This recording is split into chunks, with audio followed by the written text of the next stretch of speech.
सोचिए, एक छोटा सा गांव जहां की मिट्टी में सोंधापन है, लेकिन उसी मिट्टी में छुपा है एक गहरा राज। बरसात की एक रात, जब बारिश की बूंदें किसी गीत की तरह धरती पर गिर रही थी। गांव की गलियों में सन्नाटा था, लेकिन एक कोने में हलचल मची थी। वहीं एक पुराने मंदिर के पास एक छोटी सी कुटिया थी, जहां रहता था पंडित वासना। लोग उसे सन्यासी समझते थे, साधु समझते थे, लेकिन हकीकत में वो एक शिकारी था।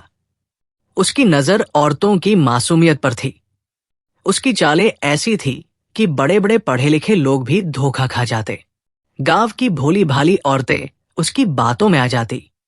ये प्रसाद लो, दुख दूर होंगे। ये पूजा कर लो, मनोकामना पूरी होगी। और इसी बहाने वो अपनी हवस को अंजाम देता। लेकिन हर रात की सुबह होती है और हर अंधेरे में एक रोशनी होती है। ये कहानी है ललिता की। ललिता एक गरीब किसान की बेटी, पर उसके भीतर थी चट्टानों सी हिम्मत। उसके दिल में था सच्चा प्यार। विजय नाम का एक ईमानदार नौजवान, जिससे उसकी मोहब्बत गांव की गलियों में धीरे धीरे परवान चढ़ रही थी। लेकिन मोहब्बत को पाने की राह आसान नहीं होती। ललिता के वालिद इस रिश्ते के खिलाफ थे, और तभी उसकी मां ने एक दिन कहा, बेटी, पंडित वासना के पास जा, उसका प्रसाद जादुई है। ललिता का दिल कांप उठा। उसने गांव में सुनी उन फुसफुसाहटों को याद किया, उन खामोश चेहरों को जिनकी आंखें कुछ कहती थी, लेकिन जुबान चुप थी। फिर भी मां की जिद के आगे झुकना पड़ा। बरसात की शाम, नीली साड़ी में ललिता जब मंदिर की ओर बढ़ी, तो हर कदम उसके डर को बढ़ा रहा था। लेकिन उसे नहीं पता था, वो अकेली नहीं थी। उसका प्यार विजय, उसका साथी अर्जुन और पंच कृष्णा उसकी परछाई बनकर उसके साथ थे।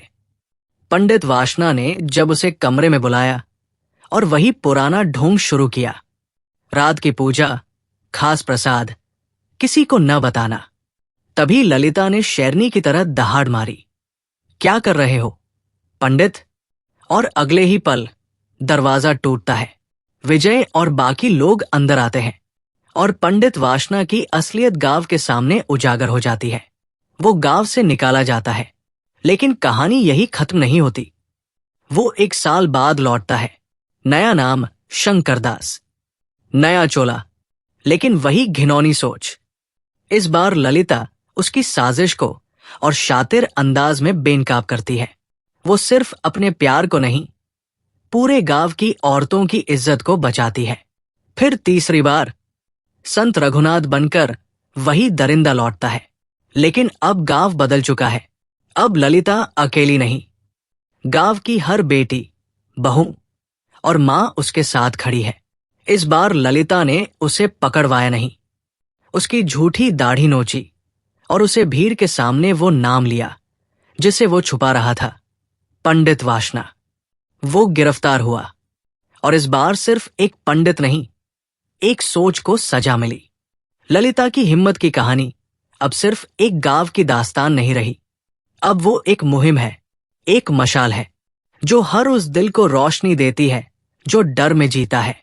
ललिता ने साबित कर दिया कि कोई प्रसाद, कोई पूजा किसी महिला की इज्जत से बड़ा नहीं होता। असली शक्ति किसी ढोंगी बाबा के पास नहीं, बल्कि एक औरत की हिम्मत में होती है। आज भी जब गांव में बारिश होती है, माएं अपनी बेटियों को ललिता की कहानी सुनाती है। एक औरत जिसने 3 बार राक्षस का चेहरा उतार फेंका, क्योंकि सच्चा चमत्कार सिर्फ मंदिर में नहीं, आपके अंदर होता है।